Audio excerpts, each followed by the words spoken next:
All right, good morning. So last time we started discussing corner points, and we also mentioned why they're so important. And this is the reason why actually corner points are so important. So if an LP problem is an optimal solution, and if the feasible region has at least one corner point, then there's always a corner point which is optimal. So basically, what the statement says is the following. So if I have an LP problem, which is an optimal solution, and if my feasible region has at least one corner point, then if I look at my optimal solutions, among them there's going to be at least one corner point, basically. Okay, so in other words, there's always a corner point which will be optimal. I'm going to give you a couple examples quickly. So suppose that I'm maximizing x1 plus x2, subject to x1 plus x2 is less than or equal to 1, and x1 and x2 are both non-negative. So this is an LP problem with only two variables. So let's just quickly draw the feasible region. So this is my x1 axis and this is my x2 axis. First I'm going to start with this constraint. So first I'm going to start with x1 plus x2 equals 1, which is this line right here. Okay. So this is the boundary of the region defined by this constraint. Then I should decide which side I'm going to pick. So which is the correct side? So if I plug in 0, 0, does 0, 0 satisfy this inequality? Yes, it does. So as a result, this is the correct side. Then we have non-negativity of x1 and non-negativity of x2. So what's my feasible region? It's that triangle, right? So basically, anything in between is my feasible region. Okay?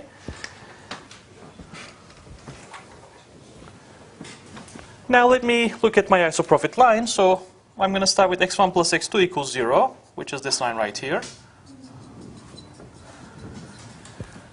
So what's the improving direction for this function, for the objective function? So this is a maximization problem. I'm going to look at the coefficients of x1 and x2. So I'm going to get 1, 1. And 1, 1 is perpendicular to this. So C is equal to 1, 1. So what's the best I can do? Well, I should try to move the isoprofit line in this direction as much as I can. And if I do that, it's not too hard to see that the best I can do is coincide with this constraint, basically, right? So as a result, everything on this line segment will be optimal.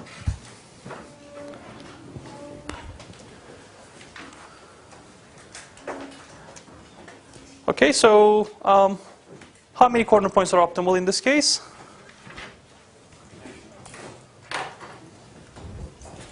Well, first of all, in this problem, there are alternate or multiple optimal solutions. Okay, so there are actually infinitely many optimal solutions.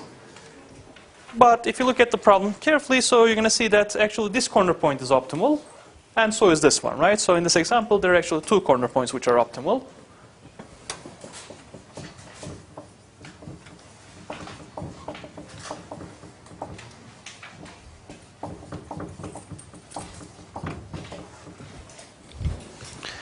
Now, one thing you should be careful about is the following. So I mentioned this last time, but I'm going to say it once more. So you should read this statement carefully. Okay, so it says that if there's an optimal solution, then there's always a corner point which is optimal. So, and in this example, there are actually two corner points which are optimal.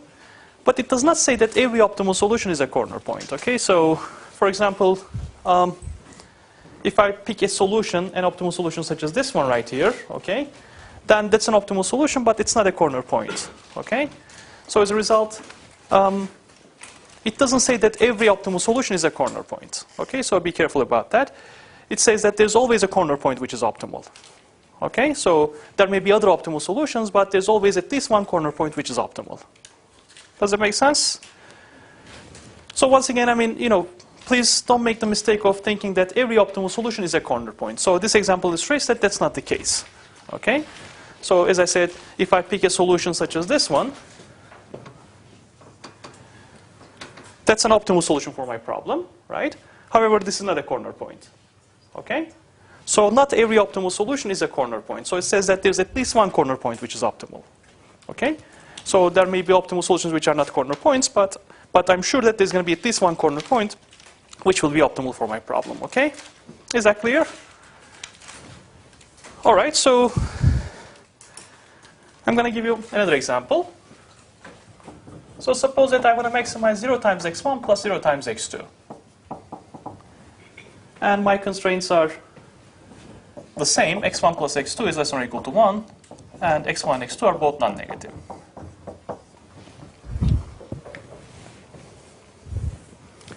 Now, is this a valid LP problem?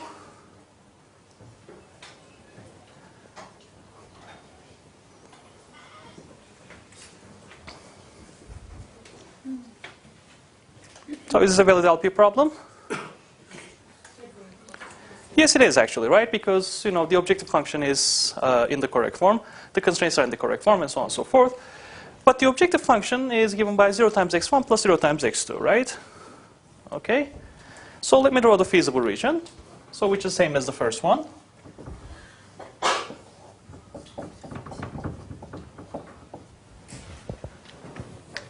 Now, what's my optimal solution for this problem?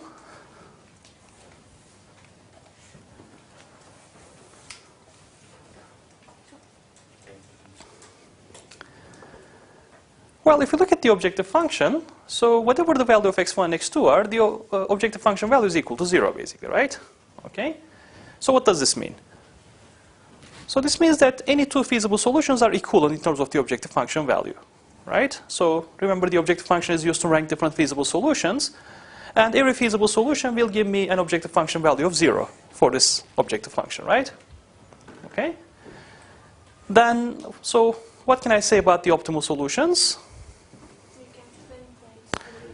Exactly. Every feasible solution is an optimal solution, basically, for this problem, okay? Because if I pick any feasible solution, and if I put it in the objective function, then I'm going to get a value of 0. And 0 is the best I can do for this problem, right? Okay? So here, basically, every feasible solution is optimal.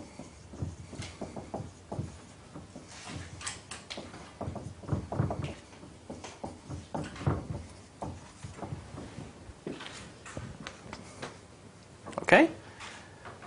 So how many corner points are optimal in this case? There are 3 corner points which are optimal, right? So in this example, basically 3 corner points are optimal.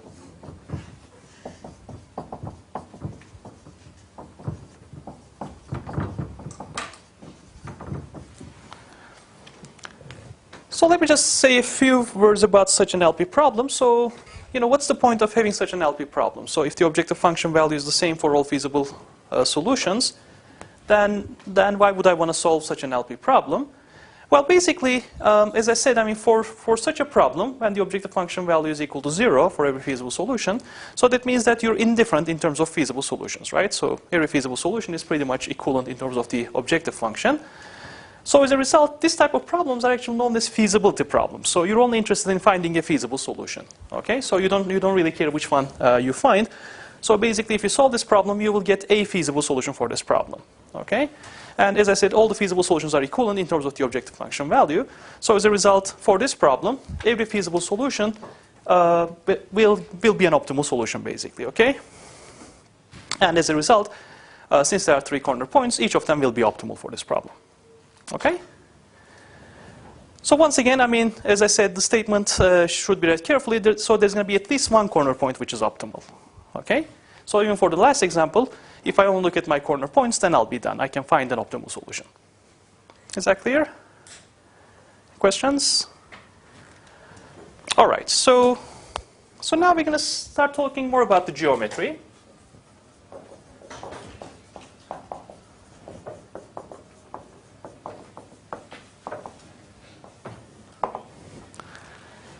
And we're going to define what's called the convex sets.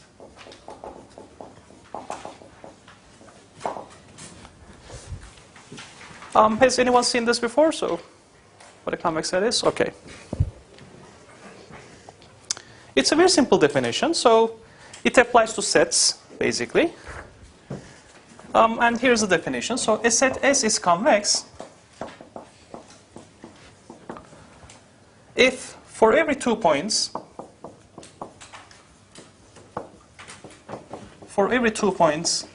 x and y in S, the line segment that joins x and y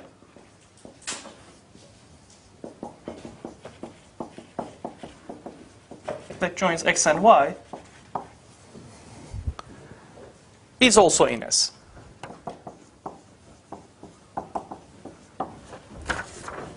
So I'm going to try to give you examples. So what does that mean? It's a very simple definition, actually.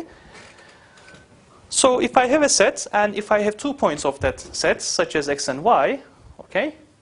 So this is my x, and this is my y. So these are elements of my set S. Then I look at the line segment that joins them, okay? And if this line segment is also part of my set S, then I'm going to call it a convex set, okay? But I want this to be true for every choice of x and y. So I'm going to give you several examples. For instance, suppose that my set is given by a square. So suppose that this is my set S, and the question is, does this satisfy the definition of a convex set? Yes, so why is that? We can combine the left top and right button, and left button and right button, every combination of the points, then it's all in the set S.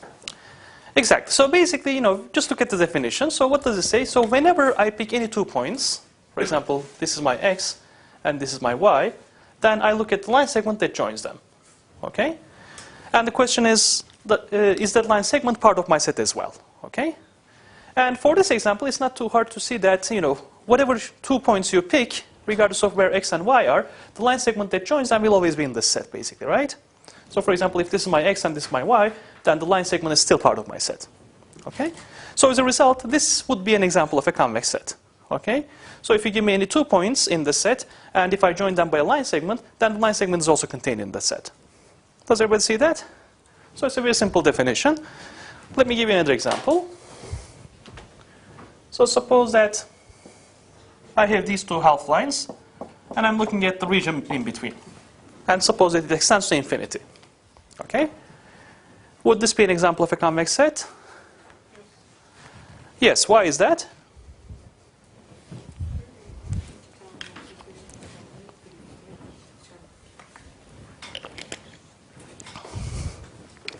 Well, so again, by the same reasoning, whenever you give me a point x and another point y, okay, and if I look at the line segment that joins them, it is still a part of my set. Okay, so it's still contained in my set, and this is true for every pair of x and y you give me, right? So, regardless of where x and y are, even if x is here and y is here, then the line segment will still be part of my set. Is that clear? So, does everyone see why this is a convex set? Okay. Another example.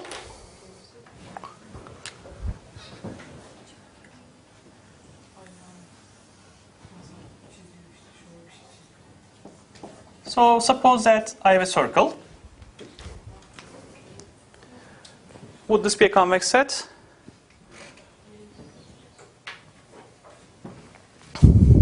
Well, again, I'm going to check the definition. So whenever you give me 2 points, for example, here's my x and here's my y, I'm going to look at the line segment that joins them. And in this case, the line segment again is contained in the set, right? And if you think about this a little bit, it's not too hard to see that regardless of what x and y you choose, the line segment that joins them will always be part of the circle, right? Okay? So as a result, all these examples are convex sets, basically. Okay? Is every set convex? Can somebody give me an example?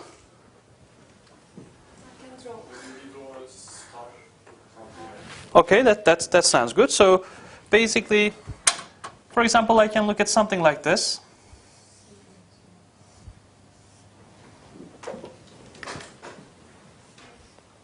Pac-Man example. Okay. Would this be a convex set? No. Now, there's one thing you should be careful. Okay, so for this example, if I pick my x over here, and if I pick a y over here, then the line segment that joins them will not be contained in my set, right? Okay? And if I look at the definition, so it says that for every 2 points x and y. Okay? So which means that in order for this to fail, you should find only one counterexample, basically. Okay? If you give me one pair of values x and y such that this is not satisfied, then your set cannot be convex. Okay? So as a result, for example, if you pick your x and y over here, then the definition would be satisfied, right? But I want this to be true for every choice of x and y. Okay? Now, in these examples, in the top examples over here, this was true for every x and y. Okay? Whereas right here, even if you find one counterexample for which line segment that joins x and y is not part of the set, then you're done. So your set cannot be convex. Okay? So which means that to show that a set is not convex, one counterexample is enough, basically. Does everybody see that? So once again, what I'm saying is the following. So in order for a set to be convex, for every 2 points x and y, this has to be true. Okay? For every choice of x and y. So which means that in order for this to fail, there should be at least one counterexample. Okay? And in this case, the counterexample is given by this one. So if I simply show that, you know, x and y are part of the set, and the line segment that joins them is not part of the set, then I'm done. So the set cannot be convex. Is that clear? Okay? Any other examples? For instance, I can start with a circle, but I can remove a smaller circle from that. Would this be a convex set? No, once again, I need just one counterexample. So if I pick an x over here and y over here, for instance, okay, and if I look at the line segment that joins them, then the line segment is not contained in the set. Okay? So again, I have found one counterexample, which means that this definition is not satisfied. So this set cannot be convex. One last example.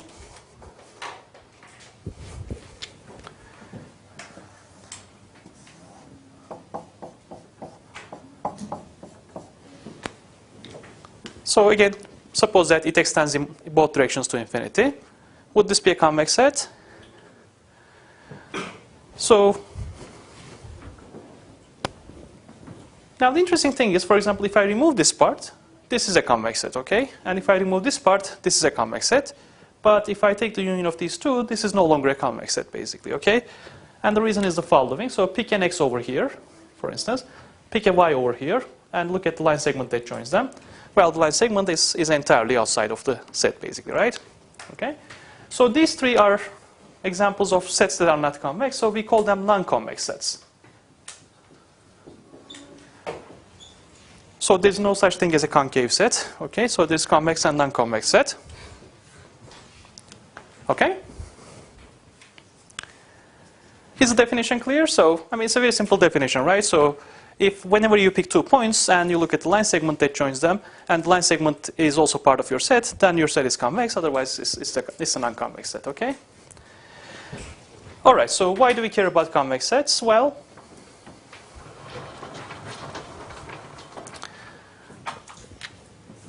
first of all, I'm going to start with a note. So the empty set is convex by definition.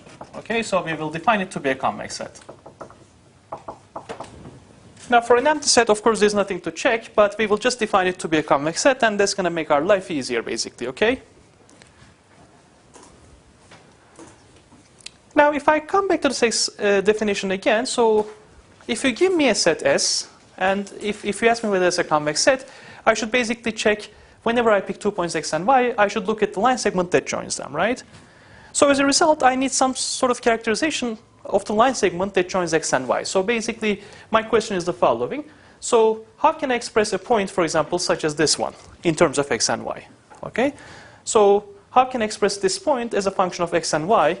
Or how can I express any point on this line segment as a function of x and y? So that's going to be our next sort of task. And here's the answer to that. So any point z on the line segment that joins x and y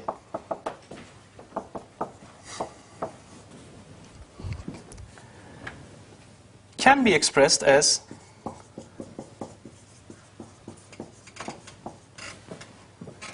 z equals 1 minus lambda times x plus lambda times y for some lambda between 0 and 1.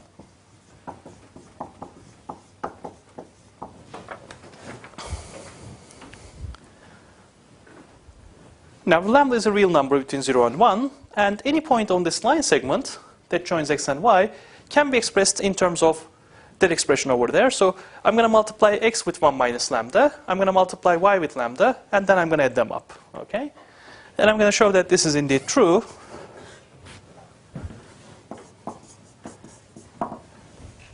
So suppose that x is equal to 1, 1, and let's say y is equal to 3, 2. Okay? So let me just draw these points on the in 2 dimensions. So here's my x, which is equal to 1, 1. Okay? And then my point y is given by 3 and 2, which is this point right here.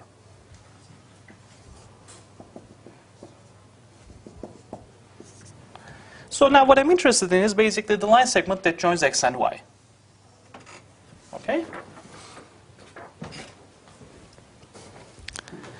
And my question is the following. So for example, if I pick any point on this line segment, for example, such as this one right here, then how can I express it in terms of the coordinates of x and y? Okay, so how is that point related to x and y? Now if you think about this a little bit, so that point has to be related to x and y because it lies on the line that goes through x and y basically, right? Okay, so it satisfies exact same equation as x and y. So basically, I claim that any point on this line segment can be expressed in this way. Okay, so essentially my z will be given by 1 minus lambda times 1, 1 plus lambda times 2, 3. 3, 2, sorry. So now what I'm going to do is I'm going to pick different values of lambda between 0 and 1, and I'm going to show that indeed that corresponds to all the points between on this line segment. Okay. So for instance, if I pick lambda equals 0, then what do I get? So if lambda is equal to 0, then z is actually equal to 1, 1, and that's the same as x basically, right? So as a result, essentially, this point right here corresponds to lambda equals 0. Okay? So what do I get if I pick lambda equals 1? Well, if I pick lambda equals 1, then the first term becomes 0, 0, right? And second term becomes 3, 2. But 3, 2 is the same as y. So which means that if lambda is equal to 1, then I get exactly the other endpoint of the line segment, right? Now, what happens if I pick lambda equals 1 over 2?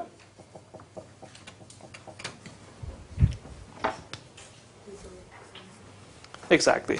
So let's just sort of compute what we get. So I'm going to get z equals, what is 1 minus lambda? It's 1 over 2 times 1, 1 plus lambda is equal to 1 over 2 times 3, 2. So what do I get? So 1 over 2 times 3 over 2, sorry, 1 over 2 plus 3 over 2 is equal to 2. So I'm going to get 2 as the first coordinate. And what's the second coordinate? 3 over 2, right? So I'm going to get 1 plus 1 over 2, so I get 3 over 2. Now let me go back to my picture. So how do I represent that point? So the x-axis is equal to 2. And the y-axis is equal to 3 over 2. So 3 over 2 is exactly the midpoint between 1 and 2. And 2 is exactly the midpoint between 1 and 3, basically, right? So as a result, this point will be nothing but the point that corresponds to lambda equals 1 over 2.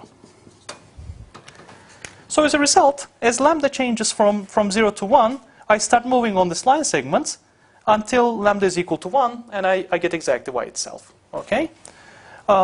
So another way to think about this is, when lambda is equal to 1 over 2, I get exactly the average of these 2 points, basically, right?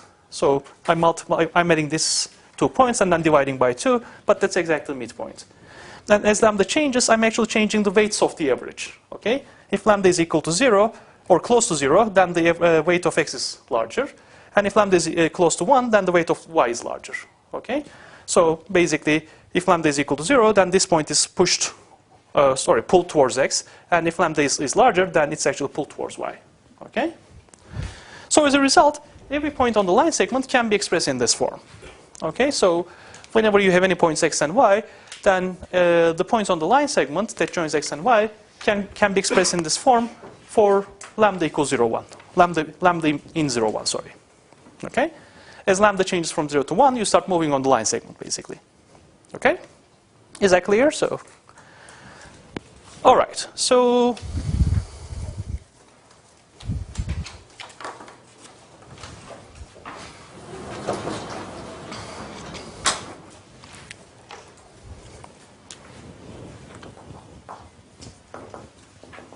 any point z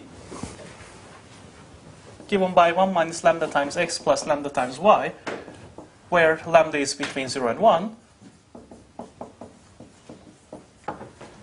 is called a convex combination of x and y.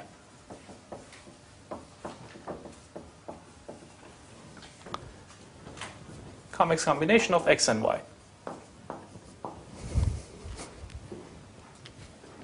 Okay, so this is just a definition, basically. Any point on the line segment between x and y is called a convex combination of x and y. So with this definition, I can actually give you an alternate definition of a convex set. So a set S is convex if every convex combination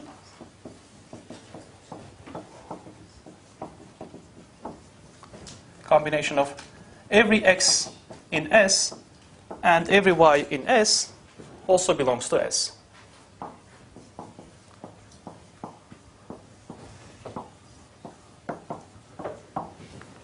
So this is exactly the same definition as we had before. So now instead of using line segment, we say convex combination, but those are the same things basically, right? The line segment between x and y corresponds to the convex combination of x and y. So whenever you give me any 2 points x and y, and if I look at all possible convex combination of these 2 points, then everything should also belong to S as well. So the translation of this is basically whenever you give me x and y in S, and whenever you sort of join them by a line segment, then the line segment should also be in S. Okay? Now, why do we care about convex sets? Well, because of the following reason. So this is theorem number 2.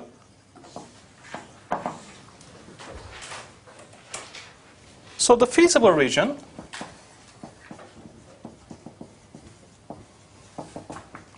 of every LP problem is a convex set.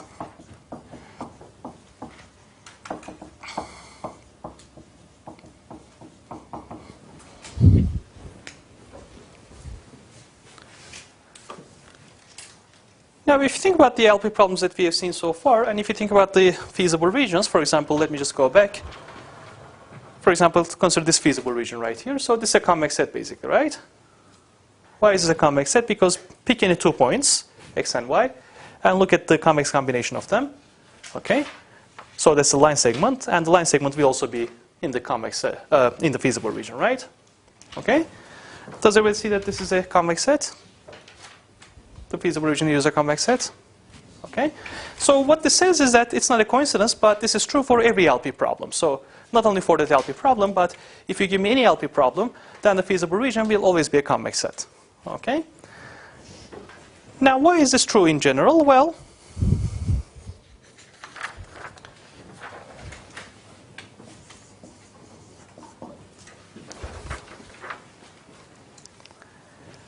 so remember, the feasible region of an LP problem is defined by the constraints, basically, right? So what I'm going to do is the following. I'm going to pick any one constraint, okay, my problem. So let us consider a constraint given by, so we know what each constraint looks like. So a1 times x1 plus a2 times x2 plus all the way up to an times xn is going to be less than or equal to b, where x1 through xn are my decision variables,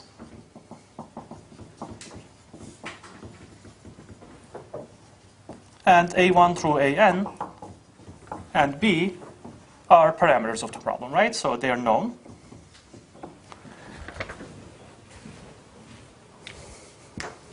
So basically, this is a sort of general form of an LP constraint. Of course, we can have less than or equal to, or greater than or equal to, right? So for now, let's assume that we have less than or equal to. I'm going to look at the other case later on.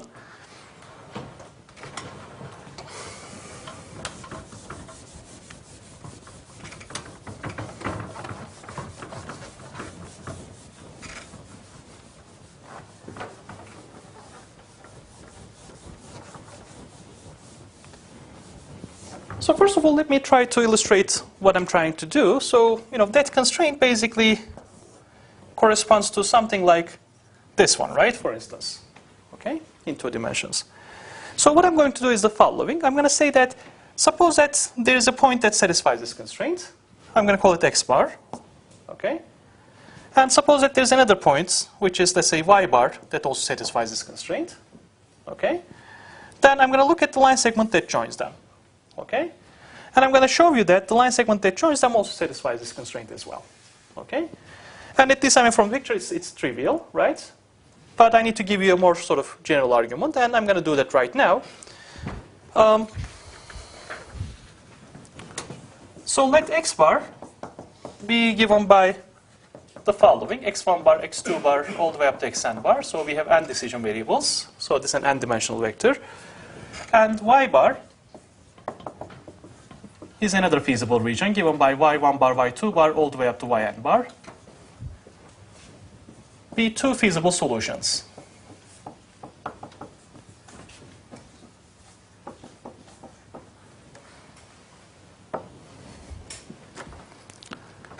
So now what I'm going to do is I'm going to look at the convex combination of them. So let z be given by 1 minus lambda times x bar plus lambda times y bar. So what are the coordinates of z? So what's the first coordinate of z? Well, I'm going to multiply the first coordinate by 1 minus lambda. I'm going to multiply the first coordinate by lambda, and I'm going to add them up, right? What do I get? Come on, this is not too hard. So I will get a vector, obviously, right? I'm adding 2 n-dimensional vectors. What's the first component?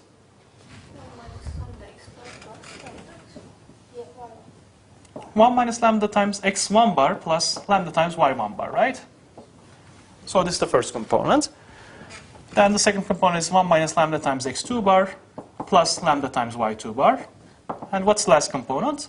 1 minus lambda times xn bar plus lambda times yn bar.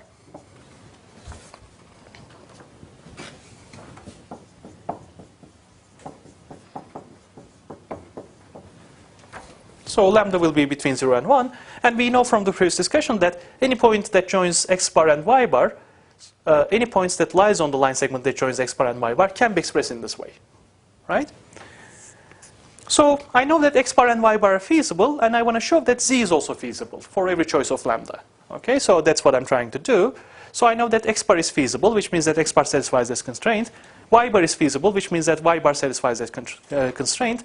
And I want to show that for any choice of lambda between 0 and 1, the corresponding z will also satisfy the constraint. And if I can show that, then I'll be done. Okay? So the question is, how can we do that? Well, first of all, I know that by my assumption, x bar is feasible. So which means that if I plug x bar into this solution, into this constraint, it should be satisfied. Right? So let's start with that. So a1 times x1 bar plus a2 times x2 bar, all the way up to an times xn bar is less than or equal to b, right? So basically think of these as specific values, okay? So these are the values of my solution. And if I plug these values into my constraint, then this should be true. Otherwise, this will not be a feasible solution, right? Okay? And the same is true for y bar as well. So if I plug in y bar,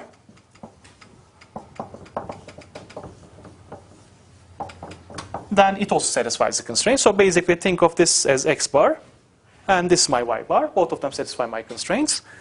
Now from these inequalities, I want to show that any such point, any such solution will also satisfy this constraint. Okay? So how can I do that? So basically what I want to show is the following. When I plug in the values of z into this constraint, z1, z2, and so on and so forth, I want to show that this inequality is still satisfied.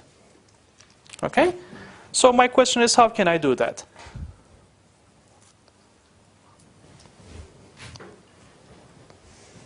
Let me repeat my question again. So what I want to do is the following.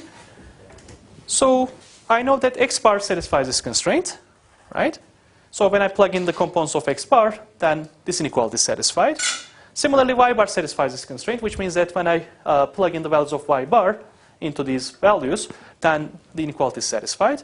What I want to show is the following. I want to show that when I plug in the values of this solution z, and what are the components of z? So this is the first component, the second component, and so on and so forth. I want to show that this inequality is still satisfied. Okay, so the question is, how can we do that?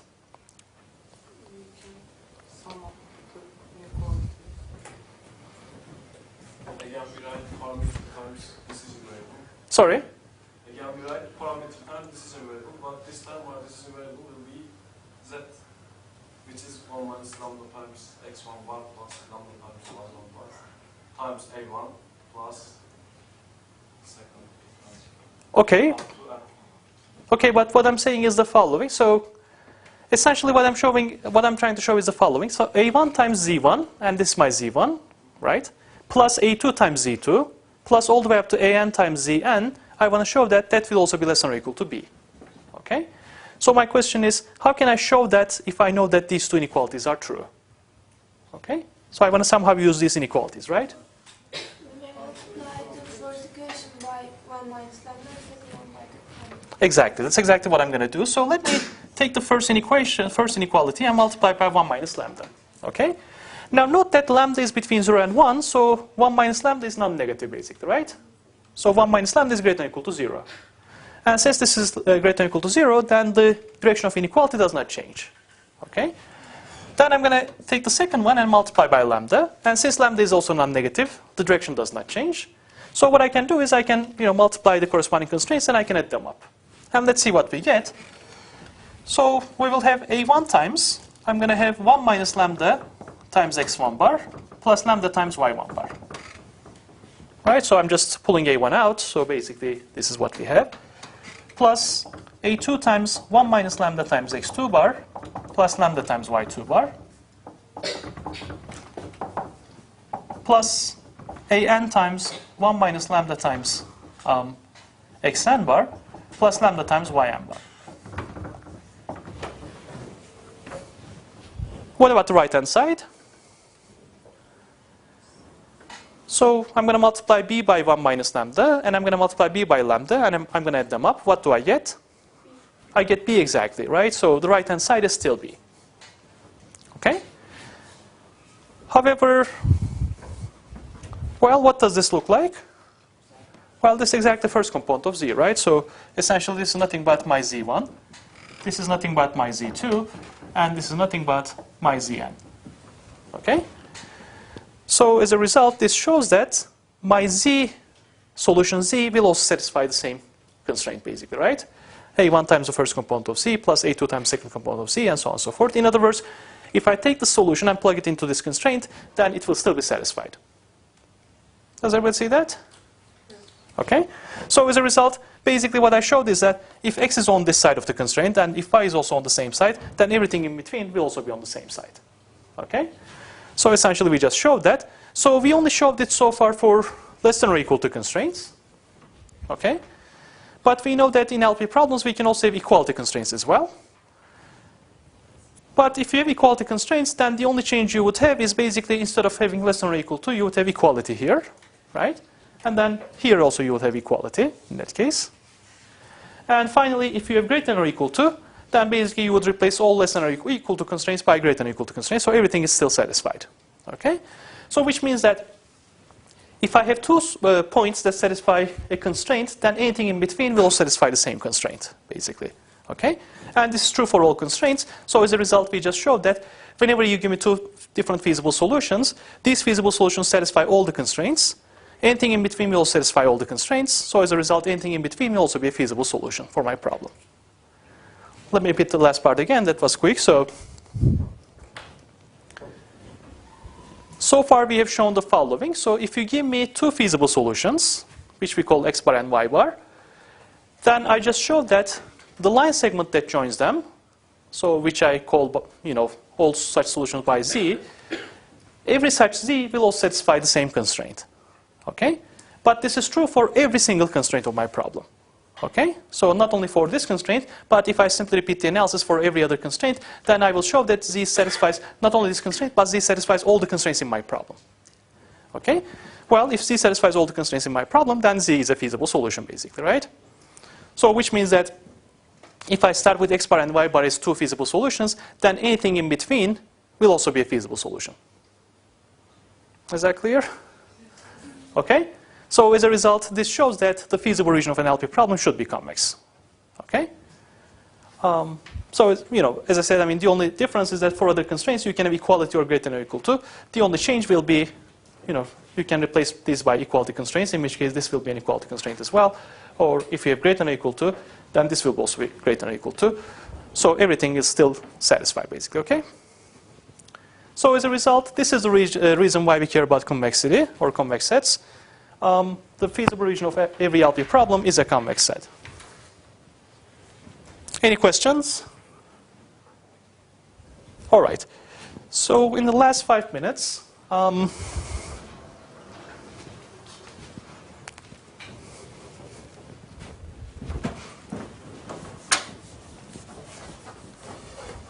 going to talk about a few more things about convex sets.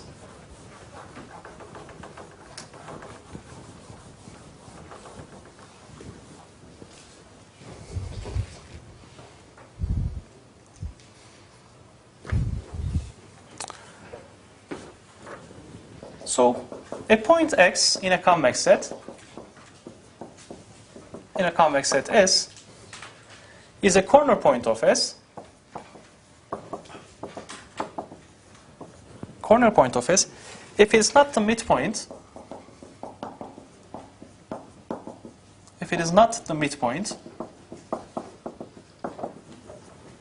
of two other points in S.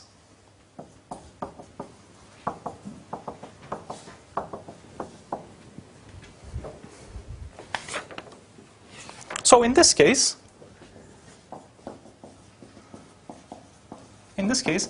X cannot be written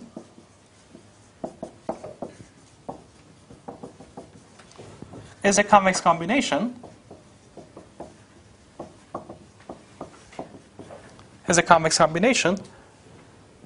of two distinct points X and Y. Two distinct points Y and Z, sorry. Points Y and Z in S.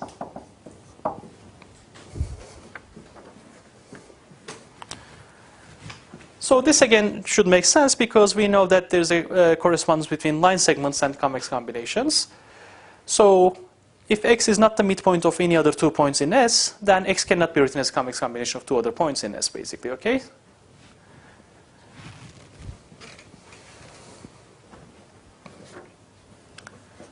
So corner points are also called extreme points.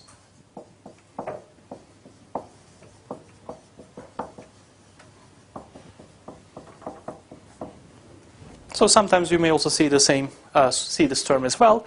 It essentially means the same thing. Sometimes we would use corner points and sometimes we would use extreme points. Let me give you an example. So we know from the previous discussion that the circle is a convex set, right?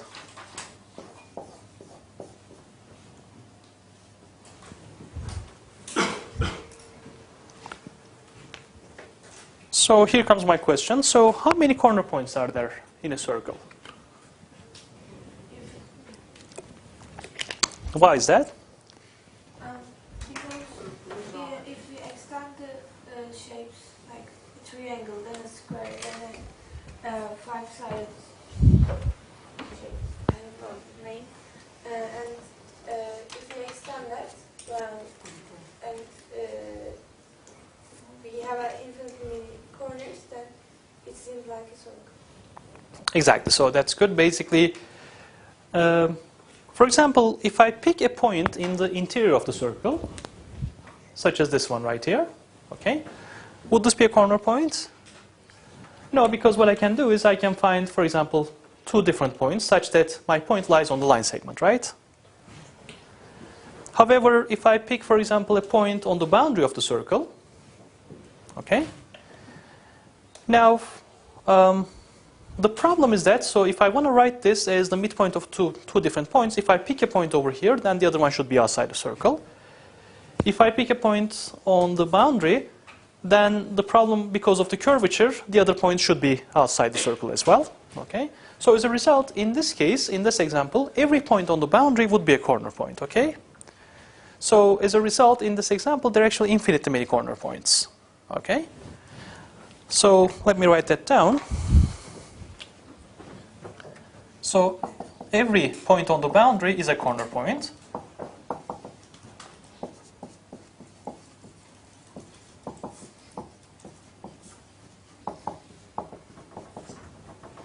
And which means that there are infinitely many corner points.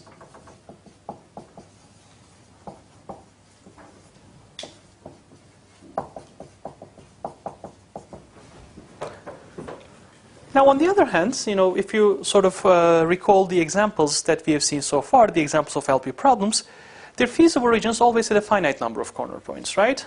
So, for instance, a feasible region of an LP problem may look something like this, for instance. So, how many corner points are there in this case?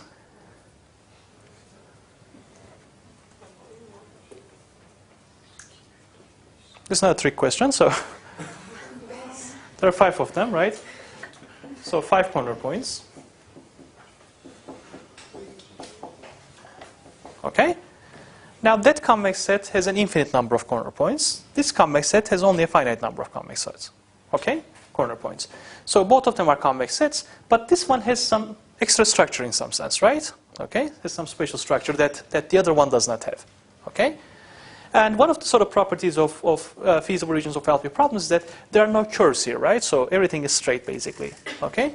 And that's actually part of the reason why we have only a finite number of corner points. Okay? If you have, if your boundaries are curved, such as that one, then you're going to have every point on the boundary will be a corner point. Okay? Because of the discussion that we have. Whereas for an LP problem, there's always a finite number of corner points. So which means that so every LP feasible region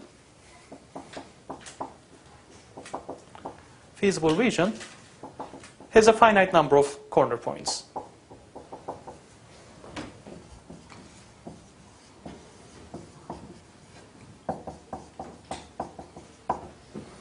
So which means that, for example, this can never be the feasible region of an LP problem, basically, right? Okay?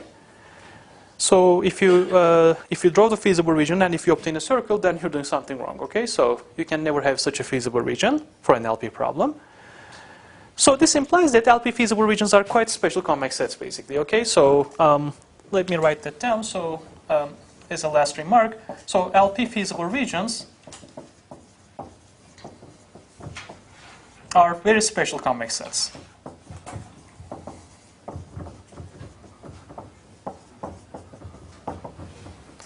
Okay. And what we're going to do is, from now on, we're going to actually use this extra special property to sort of solve LP problems efficiently. Okay, so we're going to heavily use the fact that there can only be a finite number of extreme points or corner points. And what we're going to do is we're going to try to come up with a sort of smart algorithm that actually looks only at corner points, but it looks at them in a systematic way. So it does not compute each one necessarily, but it only computes the ones that it should compute in some sense. Okay? So we're going to talk about that later on. Any questions? So I'll see you next week.